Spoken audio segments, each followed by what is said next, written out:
Aux funérailles de mes bébés jumeaux après qu'ils soient morts dans leur sommeil, ma belle-mère a dit, Dieu les a repris parce qu'il savait quel genre de mère il avait.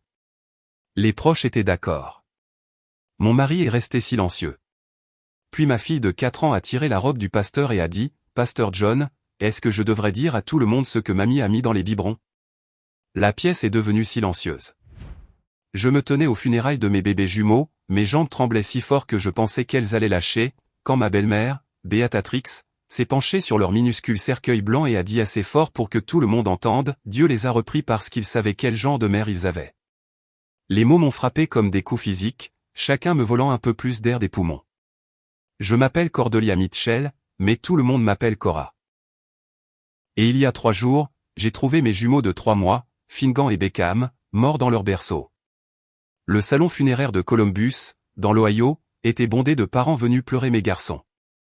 Mais au lieu de réconfort, j'ai entendu des murmures d'approbation se propager à travers les bancs après la déclaration cruelle de Béatrix.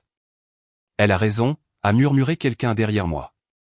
Certaines femmes ne peuvent tout simplement pas gérer plusieurs enfants, a ajouté une autre voix. Mon mari, Garrison, se tenait juste à côté de moi, son costume de représentant pharmaceutique parfaitement repassé, son visage de marbre, ne disant absolument rien pour me défendre. Pas un seul mot. Je voulais hurler que Béatrix me tourmentait depuis le jour où Garrison m'avait ramené à la maison il y a 8 ans. Je voulais dire à tout le monde comment elle avait critiqué chaque biberon que je préparais, chaque couche que je changeais, chaque berceuse que je chantais à mes précieux garçons. Mais le chagrin m'avait volé ma voix, l'emprisonnant quelque part sous le poids insupportable qui écrasait ma poitrine. Mes parents, Jérémia et Winifred, venaient d'arriver de Seattle, mais ils étaient assis 3 rangs plus loin, trop loin pour entendre ce qui se passait, trop loin pour me sauver de cette noyade en plein cauchemar. Puis j'ai senti une petite main se glisser dans la mienne. Ma fille de 7 ans, Deline, que nous appelons Delelphie, se tenait à côté de moi dans sa robe noire, celle qu'elle avait portée à son récital de piano du printemps 2 mois plus tôt, quand ses petits frères étaient encore en vie, respiraient encore, remplissaient encore notre maison de leurs précieux cris. Elle a serré mes doigts 3 fois, notre code secret pour dire « je t'aime ». Le même signal que nous avions créé lorsque les visites de Béatrix devenaient trop difficiles à supporter. La voix de Béatrix est devenue plus forte alors qu'elle s'adressait à la foule, ses cheveux gris parfaitement coiffés malgré le chagrin supposé de la perte de ses petits-fils. Parfois, Dieu fait preuve de miséricorde de manière mystérieuse, annonça-t-elle, sa voix portant cette fausse douceur qu'elle avait perfectionnée au fil des ans, comme du poison enrobé de miel. Ces anges innocents ont été épargnés de la souffrance. Le Seigneur sait ce qui est le mieux, et il savait dans quel genre de foyer il se trouvait. Ma belle-sœur, Nan, a hoché vigoureusement la tête depuis son siège, tamponnant ses yeux secs avec un mouchoir. L'oncle Clifford, le frère de Béatrix, a même dit « Amen ». Comme s'il s'agissait d'une sorte de service religieux tordu au lieu des funérailles de mes bébés. Ces gens avaient mangé à ma table, tenu mes garçons dans leurs bras, m'avaient dit quelle mère merveilleuse j'étais il y a quelques semaines à peine. Maintenant, ils me jugeaient, formant un jury pour le procureur qu'était Béatrix, tandis que mon mari restait un témoin silencieux de l'assassinat de ma réputation. Le pasteur John s'est raclé la gorge à la tribune, clairement mal à l'aise avec la tournure que prenait ce service. Mais même lui semblait ne pas savoir comment réorienter Béatrix une fois qu'elle s'était emparée de la scène. Elle avait fait des dons de milliers de dollars à cette église au fil des ans, achetant son autorité incontestée, et maintenant elle utilisait les funérailles de mes bébés comme sa scène personnelle pour me détruire. Mais rien, absolument rien, n'aurait pu me préparer à ce qui allait suivre. Delelphie a lâché ma main et a commencé à marcher vers le pasteur John avec une détermination que je n'avais jamais vue sur son jeune visage. Ses babis claquaient sur le sol du salon funéraire, chaque pas résonnant dans le silence soudain alors que toutes les têtes se tournaient pour regarder cette petite fille s'approcher de la tribune. Elle a tendu la main et a tiré sur la robe noire du pasteur John. Et quand il s'est penché pour l'écouter, elle a parlé d'une voix claire et assurée qui a porté dans toute la pièce. « Pasteur John, est-ce que je devrais dire à tout le monde ce que mamie a mis dans les biberons ?» Le salon funéraire est devenu glacial. Le visage de Béatrix est passé d'un faux chagrin à une terreur authentique en un battement de cœur. Garrison a enfin levé les yeux de ses mains, et j'ai réalisé que ma fille de 7 ans était sur le point d'exposer une vérité qui allait faire voler en éclats tout ce que je croyais savoir sur la mort de mes bébés. 3 mois avant de me tenir dans ce salon funéraire, je croyais vivre ma 2e chance au bonheur. Notre maison dans la banlieue de Columbus était le genre d'endroit dont je rêvais petite fille. 2 étages, des volets blancs, un jardin avec une balançoire que Garrison avait montée lui-même quand Delelfi a eu 5 ans. La chambre d'enfant que j'avais peinte en bleu doux avec des nuages au plafond abritait 2 berceaux, 2 fauteuils à bascule et plus d'amour que je ne pensais que mon cœur pouvait contenir. Finnegan et Beckham étaient arrivés après 5 ans d'essais, 5 ans de tests de grossesse négatifs qui ressemblaient à des échecs personnels, 5 ans pendant lesquels Beatrix me rappelait qu'une vraie femme aurait déjà donné plus d'enfants à son fils. Le matin de la naissance des jumeaux, je me souviens de Garrison les tenant pour la première fois, des larmes coulant sur son visage. « Ils sont parfaits, Cora » avait-il murmuré. Et pour une fois, juste cette fois-là, j'ai pensé que nous pourrions peut-être être la famille que j'avais toujours voulu. Même Beatrix avait semblé plus douce ce jour-là, bien qu'elle ait quand même réussi à mentionner que la femme de son autre fils, Clifford, avait accouché naturellement sans aucun analgésique, alors que j'avais abandonné et pris une péridurale. Notre routine quotidienne s'était installée dans un chaos contrôlé au moment où les garçons avaient 3 mois. Je travaillais de la maison comme graphiste, mon ordinateur portable perpétuellement ouvert sur la table de la cuisine entre les biberons et les changements de couches. Mes clients étaient patients, compréhensifs lorsqu'un appel vidéo incluait des bruits de bébé en arrière-plan. J'avais trouvé mon rythme. Allaiter Finnegan pendant que Beckham dormait, puis changer de casquette pour concevoir des logos pendant leur sieste synchronisée, aider Dolly avec ses devoirs tout en portant un jumeau dans un porte-bébé et en berçant l'autre avec mon pied. C'était épuisant, magnifique, tout ce que la maternité devrait être. Mais les mardis et jeudis étaient différents. C'étaient les jours où Garrison voyageait pour son travail de représentant pharmaceutique, visitant des cabinets médicaux à travers l'Ohio et le Kentucky, partant tôt le matin et rentrant tard le soir. C'étaient aussi les jours où Beatrix insistait pour « aider » avec les jumeaux. « Tu ne peux absolument pas t'occuper de 3 enfants seuls », avait-elle annoncé quand les garçons n'avaient que 2 semaines, se tenant dans mon salon comme si elle en était propriétaire. J'ai élevé 3 garçons moi-même. Je sais ce que je fais. Tu dois accepter de l'aide, Cordelia. Garrison avait immédiatement accepté.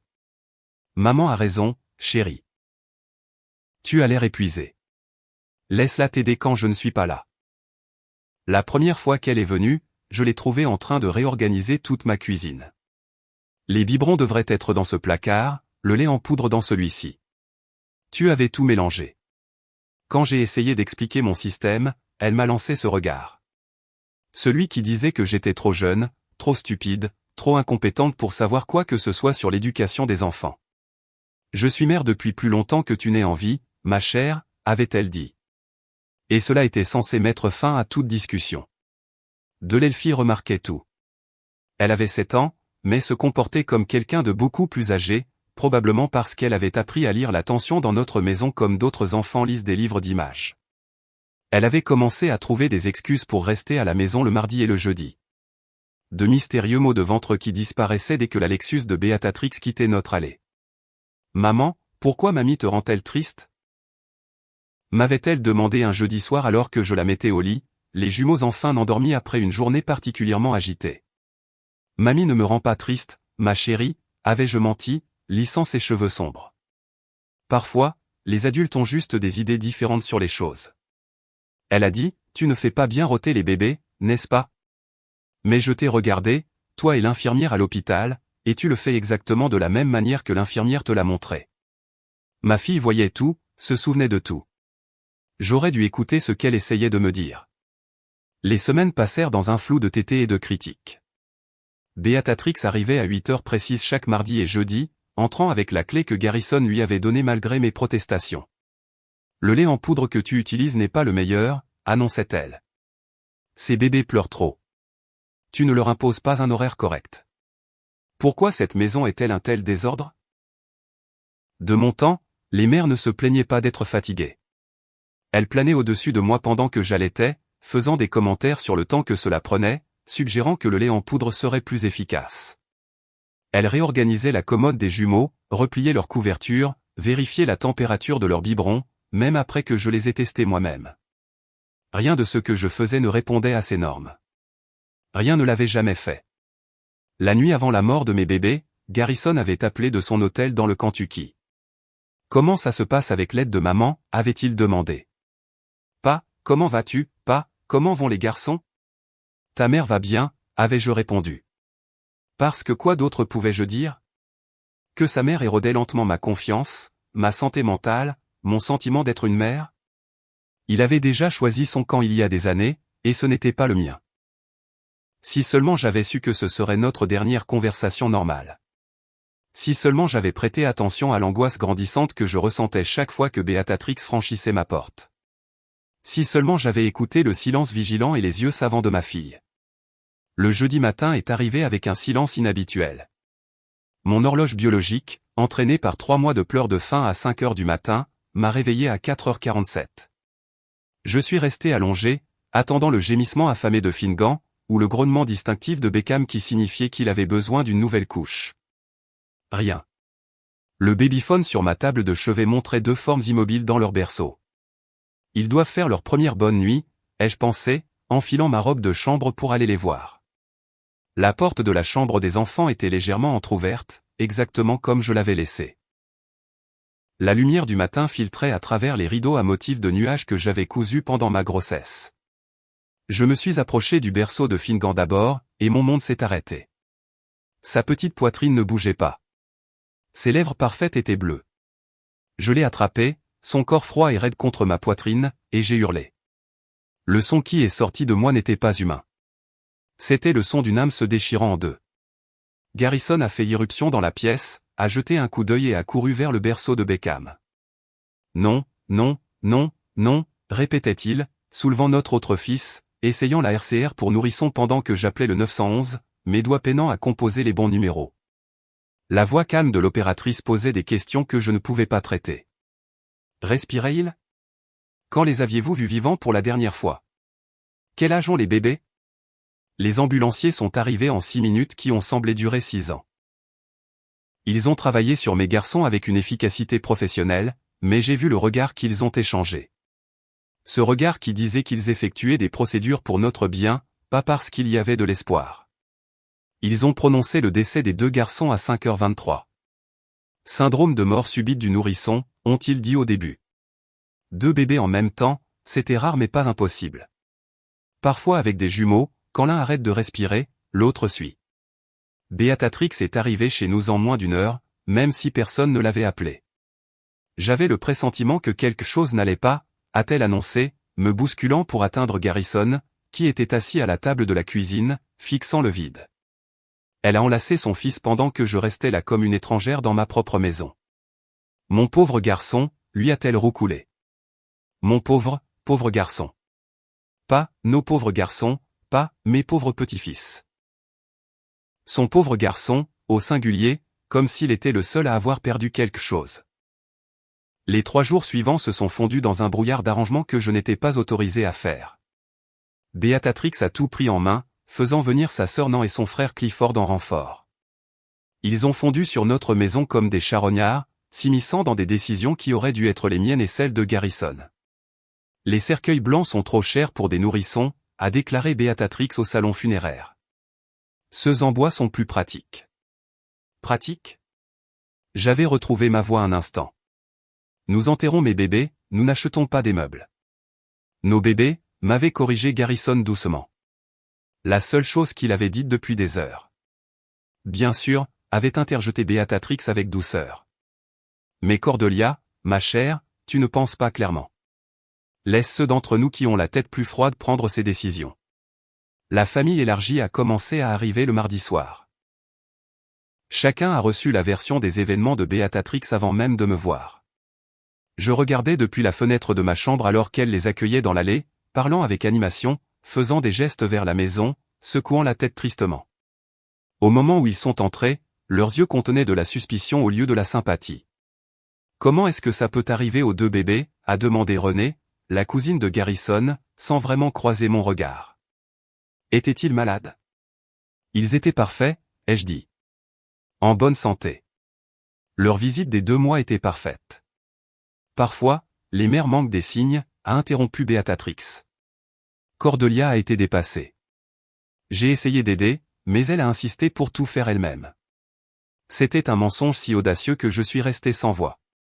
Elle avait été là 2 fois par semaine, contrôlant tout, critiquant tout. Ma voix est morte dans ma gorge quand j'ai vu Garrison hocher la tête en accord avec le récit de sa mère.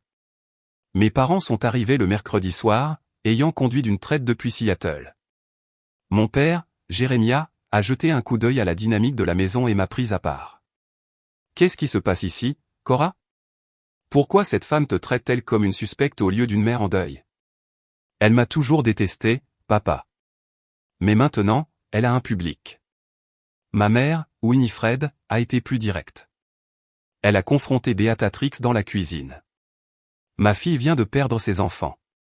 Comment osez-vous faire des insinuations?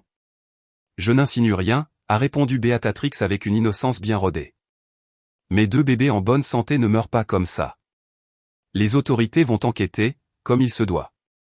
Delelphi n'avait pas quitté mon côté, sauf pour dormir. Elle observait tout avec ses yeux perçants, en particulier sa grand-mère. Le mercredi soir, je l'ai trouvée assise sur le sol de sa chambre avec son journal, écrivant furieusement. « Qu'est-ce que tu écris, mon bébé ?» Elle a levé les yeux vers moi, les larmes aux yeux. Des choses que je veux me rappeler sur Finn et Beck. Et d'autres trucs. Quels autres trucs? Elle a fermé soigneusement le journal. Juste des trucs que je remarque. Comme la façon dont mamie Béatrix fait semblant de pleurer, mais ses yeux ne sont jamais mouillés. Et comment papa ne te regarde pas, et comment oncle Clifford et tante n'en croient tout ce que mamie dit même s'il n'était pas là. J'ai serré ma fille contre moi. Cet enfant qui voyait la vérité alors que les adultes choisissaient la cécité. Parfois, les gens voient ce qu'ils veulent voir, ma chérie. Mais ce n'est pas juste, a-t-elle murmuré contre mon épaule. Pas quand Finn et Beck sont morts. La vérité compte plus maintenant, non? Le service funèbre a commencé à 10 heures précises un mercredi matin gris qui correspondait à la couleur de mon cœur. J'étais assise au premier rang du salon funéraire Morrison, ma robe noire flottant sur un corps qui avait oublié comment manger. Garrison était assis à côté de moi, mais les 15 centimètres qui nous séparaient auraient pu être 15 kilomètres. Il ne m'avait pas touché une seule fois depuis que nous avions trouvé les garçons. Pas une main tenue, pas un bras autour de mes épaules, pas même un frôlement accidentel de doigts. Son chagrin avait construit un mur entre nous, brique par brique, cimenté par les paroles empoisonnées de sa mère. Le pasteur John se tenait à la tribune, son visage bienveillant plissé par un chagrin sincère. Il avait baptisé les jumeaux il y a à peine 6 semaines, aspergeant d'eau bénite leur tête parfaite pendant qu'ils se tortillaient dans leur robe de baptême blanche. Maintenant, ces mêmes robes les habillaient pour leur enterrement, et je ne pouvais pas concilier le souvenir avec la réalité. Nous nous réunissons aujourd'hui pour célébrer les vies brèves mais précieuses de Finnegan et Beckham Mitchell, a commencé le pasteur John. Mais Béatrix se levait déjà de sa place au premier rang, de l'autre côté de l'allée. Pasteur, puis-je dire quelque chose d'abord? Elle n'a pas attendu la permission, s'est simplement dirigée vers la tribune avec l'assurance de quelqu'un à qui on n'a jamais rien refusé. Le pasteur John s'est écarté, l'air mal à l'aise, mais trop poli pour refuser une grand-mère en deuil. Béatrix a ajusté le microphone avec une précision théâtrale.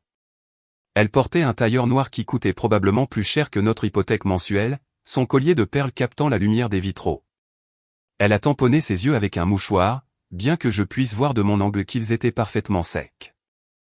Mes petits-fils étaient des anges, a-t-elle commencé, sa voix prenant ce ton spécial qu'elle réservait aux performances publiques. 3 mois de vie, à peine le temps de connaître ce monde. Mais peut-être que c'était la miséricorde de Dieu. La congrégation a murmuré avec sympathie. J'ai senti Delelphi se tendre à côté de moi, sa petite main agrippant la mienne. Vous voyez, a continué Béatrix, parfois, le Seigneur, dans sa sagesse infinie, retire les âmes innocentes de situations qui pourraient nuire à leur pureté. Il voit tout, sait tout. Il sait quels foyers sont des maisons d'amour et lesquels sont des maisons de chaos. Il sait quelles mères sont équipées pour le devoir sacré d'élever des enfants, et lesquelles sont dépassées par leurs propres insuffisances. Ma mère a eu un hoquet audible depuis le 3e rang. Mon père a commencé à se lever, mais je me suis retourné et j'ai légèrement secoué la tête. Faire une scène ne ferait qu'alimenter le récit de Béatrix selon lequel je venais d'une famille instable. J'ai essayé d'aider, la voix de Béatrix est devenue plus forte, plus confiante à mesure qu'elle trouvait son rythme. Chaque mardi et jeudi, je venais dans cette maison pour apporter la structure et les connaissances que l'expérience apporte. Mais certaines personnes sont trop fières pour accepter la sagesse, trop têtues pour admettre qu'elle se noie. Et maintenant, mon fils, mon pauvre Garrison, a perdu ses garçons parce que quelqu'un n'a pas pu admettre qu'elle avait besoin de plus d'aide qu'elle n'était disposée à accepter. Ça suffit, mère. Garrison a finalement parlé. Mais sa voix était faible, à peine audible. Non, fils. Il faut que ce soit dit. Dieu a repris ses bébés parce qu'il savait quel genre de mère ils avaient. Une mère qui insistait pour dire qu'elle pouvait s'occuper de 3 enfants tout en travaillant, qui refusait une aide appropriée, qui était trop fière pour admettre qu'elle échouait. Béatrix m'a regardé directement. Parfois, la miséricorde de Dieu ressemble à une tragédie pour ceux qui ne comprennent pas ses voies. Nan s'est levé au 3e rang. Amen, ma sœur. Les voies du Seigneur sont mystérieuses. Clifford a renchéri. Ces bébés sont mieux au paradis que dans un foyer chaotique. Mon père était maintenant debout, ma mère essayant de le tirer vers le bas, mais c'était comme regarder une avalanche prendre de l'ampleur. D'autres parents, des gens qui me connaissaient à peine, hochaient la tête, créant un cœur d'approbation aux monstrueuses insinuations de Béatrix. Elle était toujours fatiguée, à chuchoter quelqu'un assez fort pour être entendu. La maison n'était jamais propre quand je venais, a ajouté une autre voix. Dépression postpartum, probablement, a spéculé un autre. Chaque mot était un clou dans le cercueil de ma réputation, prononcé devant les vrais cercueils de mes bébés. Je voulais me lever, hurler que Béatrix me tourmentait depuis des années, qu'elle avait sapé chaque instant de ma maternité, qu'elle m'avait fait douter de chaque décision que j'avais jamais prise. Mais ma voix était piégée sous le poids écrasant du chagrin et de l'injustice. Le pasteur John s'est raclé la gorge, essayant de reprendre le contrôle de son service. Mais Béatrix n'avait pas fini. Je prie juste pour que si Dieu les bénit avec d'autres enfants, des leçons aient été apprises. Que l'orgueil ne l'emporte pas à nouveau sur le bon sens. Que mon fils n'ait pas à subir une autre perte parce que quelqu'un n'a pas pu admettre ses limites. C'est à ce moment-là que j'ai senti Delelphie s'éloigner de mon côté. Elle s'est levée avec la dignité de quelqu'un de bien plus âgé que 7 ans, redressant sa robe noire avec une précision soignée. Ses babys claquaient sur le sol du salon funéraire alors qu'elle marchait, non pas vers les toilettes, non pas vers la sortie, mais directement vers le pasteur John. Chaque tête s'est tournée pour regarder cette petite fille naviguer à travers la mer de fleurs entourant les 2 cercueils blancs. Elle a atteint la tribune où se tenait le pasteur John, a levé la main et a tiré fermement sur sa robe noire. La pièce entière est tombée dans le silence. Même Béatrix s'est arrêtée au milieu d'une phrase, quel que soit le venin supplémentaire qu'elle se préparait à livrer. Le pasteur John s'est agenouillé au niveau de Delelphie, et à ce moment-là, la voix claire de ma fille a retenti dans le salon funéraire comme une cloche de vérité. Pasteur John, est-ce que je devrais dire à tout le monde ce que mamie a mis dans les biberons? Le salon funéraire s'est transformé en un tableau figé. Le visage de Béatrix s'est vidé de toute couleur, son maquillage soigneusement appliqué se détachant sur une peau devenue blanche comme du papier. Sa main a volé vers son collier de perles, le serrant si fort que j'ai cru que le fil pourrait se casser. Garrison a bondi de son siège à côté de moi, sa bouche s'ouvrant et se fermant comme un poisson cherchant de l'air. Chaque parent, chaque ami, chaque personne qui avait hoché la tête en accord avec l'assassinat de ma réputation, était assis dans un silence stupéfait. Le pasteur John est resté agenouillé à côté de Dolly, sa formation pastorale gardant sa voix douce malgré la bombe qui venait d'exploser. « Que veux-tu dire, ma chérie? Que as-tu vu » Delelphie se tenait droite, le menton levé, parlant avec la clarté de quelqu'un qui gardait un terrible secret. Mardi dernier, j'avais soif après le petit déjeuner. Je suis allé chercher ma brique de jus dans la cuisine. Mamie était au comptoir avec les biberons de Finnegan et Beckham. Elle avait ouvert le sac de travail de papa, le noir qu'il prend pour ses voyages d'affaires. Elle écrasait des pilules de ses échantillons de médicaments et mélangeait la poudre dans leur lait. Espèce de sale petite menteuse, a hurlé Béatrix, s'avançant vers Delelphie. Mais le pasteur John s'est levé, se plaçant entre ma fille et sa grand-mère. Laissez l'enfant parler, a-t-il dit fermement. Delelphie a continué, imperturbable. Elle m'a vu regarder et a dit que le médicament les aiderait à mieux dormir. Elle a dit que les bonnes grand-mères s'assurent que les bébés ne pleurent pas trop, car les pleurs signifient que la mère ne fait pas bien son travail. Elle a dit que maman devait apprendre que les bébés doivent être silencieux. Garrison m'a bousculé, atteignant la tribune en 3 enjambées. Dolly, ma chérie, tu dois te tromper. Mamie ne ferait jamais de mal à tes frères. Je ne me trompe pas, papa. Delelphie a fouillé dans son petit sac à main noire, celui que je l'avais laissé porter pour se sentir grande aux funérailles. Elle en a sorti mon vieil iPhone, celui que je lui avais donné pour jouer à des jeux éducatifs. J'ai pris des photos. L'écran du téléphone a illuminé son visage alors qu'elle faisait défiler les photos. Elle l'a tenu d'abord vers le pasteur John, puis l'a tourné vers la congrégation. Même de là où je me tenais, maintenant debout et me dirigeant vers ma fille, je pouvais voir l'image clairement.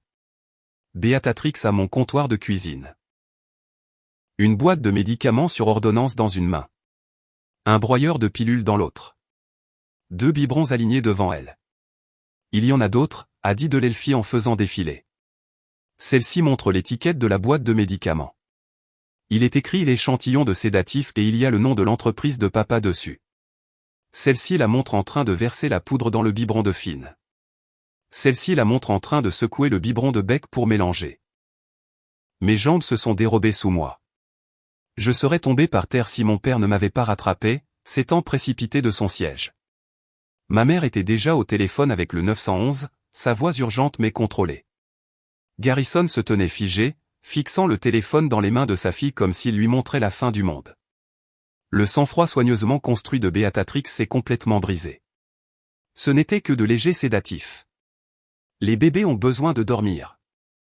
Elle ne les laissait jamais pleurer pour s'endormir correctement. J'aidais. J'étais une bonne grand-mère. Tu as drogué mes bébés. La voix qui est sortie de moi ne ressemblait pas à la mienne. C'était une voix primitive, sauvage, le son d'une mère ours dont les oursons ont été menacés. Tu as mis des sédatifs dans les biberons de mes bébés de 3 mois. Ils avaient besoin de faire leur nuit. Tu les rendais faibles avec toutes ces cajoleries, te précipitant vers eux à chaque bruit qu'ils faisaient. Le masque de Béatrix était complètement tombé, révélant le monstre en dessous. Mes garçons n'ont jamais pleuré comme ça parce que je savais comment les faire dormir correctement. Garrison a finalement retrouvé sa voix. Et quand il l'a fait, c'est sorti comme un rugissement. Mère, qu'as-tu fait? Qu'as-tu fait? Je réparais ton erreur. A-t-elle hurlé en retour. Tu t'es marié en dessous de ta condition. Tu as eu des enfants avec quelqu'un qui ne pouvait pas s'en occuper. Je réglais le problème. Le pasteur John avait maintenant son téléphone à la main, appelant la police en renfort. Plusieurs parents enregistraient tout avec leur téléphone. Nance était effondré sur son banc, sanglotant. Clifford se tenait bouche bée, incapable de réaliser que sa sœur venait d'avouer avoir drogué des nourrissons. Delelfi n'avait pas fini. J'ai aussi tout écrit, a-t-elle dit, sortant un petit journal de son sac. Chaque fois que mamie venait, ce qu'elle disait sur maman, ce qu'elle faisait avec les biberons, comment les bébés se comportaient après les avoir bu. Ils devenaient très somnolents et ne se réveillaient pas même quand maman essayait de les nourrir. Mamie disait que ça voulait dire que le médicament fonctionnait. Elle a ouvert le journal, lisant de sa voix claire d'enfant. Mardi 15 mai. Mamie a encore mis des médicaments dans les biberons de Finn et Bec. Elle en a utilisé plus que la dernière fois. Elle a dit qu'ils devaient apprendre à dormir comme des bébés morts. C'étaient ses mots. Dormir comme des bébés morts. Le salon funéraire a éclaté. Les gens criaient, pleuraient, hurlaient. Quelqu'un a crié « meurtre ». D'autres appelaient à la justice, mais je ne pouvais me concentrer que sur ma fille, cet enfant courageux et brillant qui avait documenté le mal alors que tous les adultes autour d'elle avaient été trop aveugles ou trop lâches pour le voir. Des sirènes hurlaient au loin, se rapprochant. Béatrix a essayé de courir vers la sortie, mais mon père et 3 autres hommes lui ont barré le chemin. Elle s'est retournée sauvagement, cherchant une autre issue, mais il n'y avait nulle part où aller. La grand-mère qui se tenait à la tribune quelques minutes auparavant, revendiquant une justice divine, était maintenant démasquée comme une meurtrière. J'aidais, n'arrêtait-elle pas de crier. Ils avaient besoin de discipline. De structure, pas d'une mère faible qui ne savait pas comment faire se comporter des bébés. La police a fait irruption dans le salon funéraire. L'inspectrice Patricia Morse, que j'ai reconnue de l'enquête initiale, a évalué la scène avec une efficacité professionnelle. Le pasteur John s'est immédiatement approché d'elle, désignant Delelfi et le téléphone qu'elle tenait toujours. En quelques instants, un officier mettait soigneusement le téléphone sous scellé comme preuve, tandis qu'un autre lisait ses droits à Béatrix. Alors qu'il me notait ma belle-mère à côté des cercueils de mes bébés, elle m'a regardé avec une haine pure. « C'est de ta faute », a-t-elle sifflé. Si tu avais été une meilleure mère, je n'aurais pas eu à intervenir. Le poste de police est devenu notre deuxième maison pendant les 72 heures suivantes. L'inspectrice Morse a travaillé avec un spécialiste en médecine légale pédiatrique pour accélérer les tests toxicologiques sur mes bébés. Quand les résultats sont revenus, le visage du médecin légiste m'a tout dit avant même qu'elle ne parle. Des niveaux létaux de sédatifs dans les organismes des deux garçons. Le médicament a été identifié comme un puissant somnifère sur ordonnance provenant de la collection d'échantillons de Garrison. Jamais destiné à une personne de moins de 18 ans, et encore moins à des nourrissons de 3 mois. La dose que Beatrix leur avait donnée était suffisante pour supprimer leur système respiratoire jusqu'à ce qu'ils arrêtent simplement de respirer. L'enquête a révélé toute l'horreur des actions de Beatrix. Son historique informatique montrait des recherches remontant à 2 mois, combien de sédatifs pour le sommeil d'un nourrisson, bébé qui ne se réveille pas, faire dormir les bébés toute la nuit avec des médicaments. Et le plus glaçant de tous, surdose nourrisson combien? Elle avait planifié cela, augmentant progressivement les doses. Le mardi avant leur mort, elle leur avait donné 5 fois la quantité avec laquelle elle avait commencé. Le monde de Garrison s'est complètement effondré. Le lendemain des funérailles, il était assis dans notre salon, tenant la photo du baptême des jumeaux, sanglotant d'une manière que je n'avais jamais vue chez un homme adulte. Je lui ai donné accès à mes échantillons, n'arrêtait-il pas de dire. Je lui ai donné la clé de notre maison. Je t'ai dit de la laisser aider. J'ai tué nos fils. Ta mère a tué nos fils, l'ai-je corrigé. Mais je ne pouvais pas me résoudre à le réconforter. Il l'avait choisi elle plutôt que moi pendant 8 ans. Il était resté silencieux pendant qu'elle me détruisait morceau par morceau. Sa complicité avait créé l'environnement où elle s'était sentie autorisée à commettre l'impensable. Le procès s'est déroulé rapidement. L'avocat de Beatrix a tenté de plaider la responsabilité atténuée, affirmant qu'elle avait seulement l'intention de les aider à dormir, pas de les tuer. Mais le témoignage de Delelfi a détruit cette défense. Ma fille de 7 ans s'est assise à la barre des témoins, parlant clairement dans le microphone, lisant des extraits de son journal. Chaque date, chaque incident, chaque mot cruel à mon sujet, chaque fois qu'elle avait vu sa grand-mère avec les biberons. 8 mai, a lu Delelfi, mamie a dit que maman était trop stupide pour savoir que les bébés ont besoin de discipline. Elle a dit: quand papa divorcera de maman, elle nous élèvera, n'est-ce pas? 13 mai, mamie a mis des médicaments dans les biberons et m'a dit que c'était des vitamines. Mais je sais à quoi ressemblent les vitamines, et ce n'était pas des vitamines. 20 mai, le dernier jour. Mamie a dit que les bébés dormiraient si profondément cette nuit que rien ne les réveillerait. Elle a ri en le disant. Le jury a délibéré moins de 2 heures. Coupable de 2 chefs d'accusation de meurtre au premier degré. La réclusion à perpétuité sans possibilité de libération conditionnelle. Quand ils ont lu le verdict, Beatrix a hurlé que nous avions tous ruiné sa vie, qu'elle avait seulement essayé d'aider, que j'étais la vraie meurtrière pour avoir été une si mauvaise mère qu'elle avait dû intervenir. Les officiers de justice l'ont emmenée de force, toujours en hurlant, toujours en blâmant tout le monde sauf elle-même. Garrison a demandé le divorce 2 semaines après le procès. Pas parce qu'il me blâmait, mais parce qu'il ne pouvait pas me regarder sans voir son échec. Chaque fois que je te vois, je me souviens que je suis resté silencieux pendant qu'elle te torturait. Je l'ai choisi elle plutôt que toi, plutôt que notre famille, plutôt que la sécurité de nos garçons. Je ne mérite pas le pardon. Il avait raison. Il ne le méritait pas. Il a déménagé en Californie, envoie des chèques, appelle Delelfi en vidéo 2 fois par semaine, mais nous savons tous les deux qu'il fuit des fantômes qui le suivront pour toujours. 6 mois plus tard, Delelfi et moi nous tenions dans notre nouvel appartement à Seattle, à seulement 10 minutes de chez mes parents.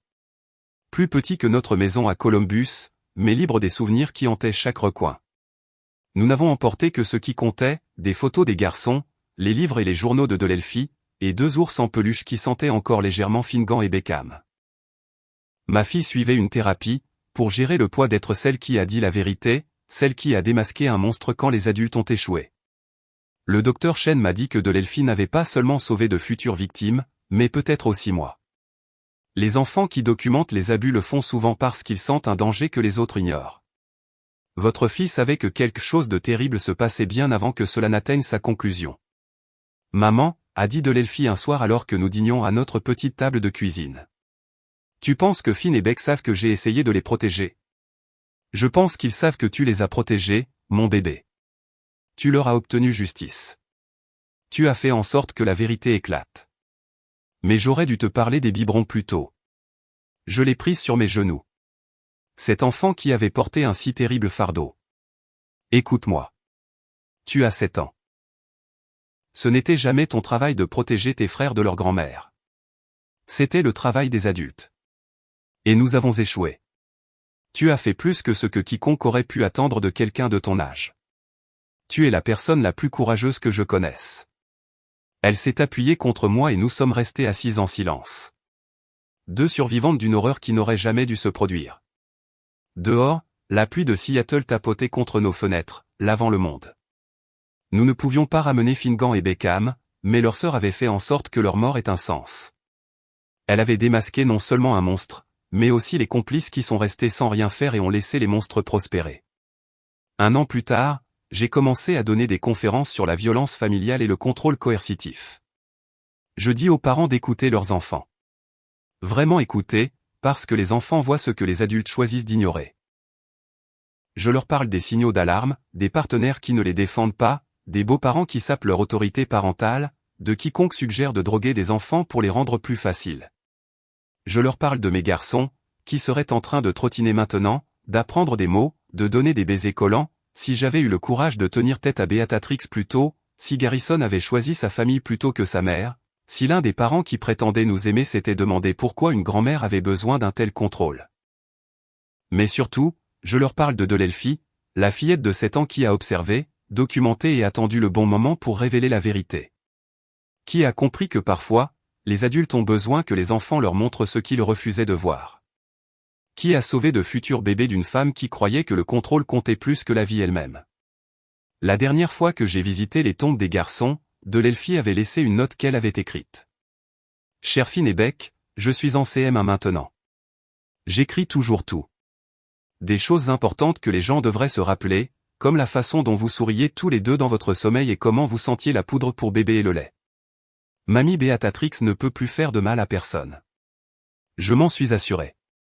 Avec tout l'amour de votre grande sœur qui voit tout. C'est l'héritage que mes garçons ont laissé. Pas seulement en tant que victime, mais comme la raison pour laquelle la voix de leur sœur a finalement été entendue. Ils ne sont pas morts en vain. Ils sont morts parce que le mal portait le masque d'une grand-mère et que personne n'a pensé à regarder en dessous. Personne, sauf une fillette de 7 ans qui savait que parfois, les plus petites voix portent les plus grandes vérités. Si cette histoire résonne en vous, si vous avez déjà été réduit au silence par des dynamiques familiales ou ignoré lorsque vous avez essayé de parler, s'il vous plaît, partagez cette vidéo. Votre partage pourrait atteindre quelqu'un qui a besoin d'entendre que ses instincts sont valides, que la documentation est importante, que les enfants voient la vérité que les adultes nient. Commentez ci-dessous si vous avez vécu des expériences avec des membres de la famille qui ont permis des comportements toxiques ou si vous avez dû tenir tête à quelqu'un que tout le monde protégeait. Vos histoires comptent et elles méritent d'être entendues. Et si ce n'est pas déjà fait, veuillez vous abonner à cette chaîne. Nous partageons des histoires réelles qui exposent des vérités dérangeantes. Des histoires qui pourraient sauver des vies en montrant les signes avant-coureurs que d'autres ont manqués. Activez la cloche de notification pour ne pas manquer notre prochaine histoire, car chaque vue, chaque partage, chaque commentaire nous aide à atteindre les personnes qui ont besoin de savoir qu'elles ne sont pas seules à voir ce que les autres refusent de reconnaître. Merci d'avoir écouté l'histoire de Finn et Beck. Merci d'honorer leur mémoire. Et merci d'être le genre de personne qui ne restera pas silencieuse quand la vérité doit être dite.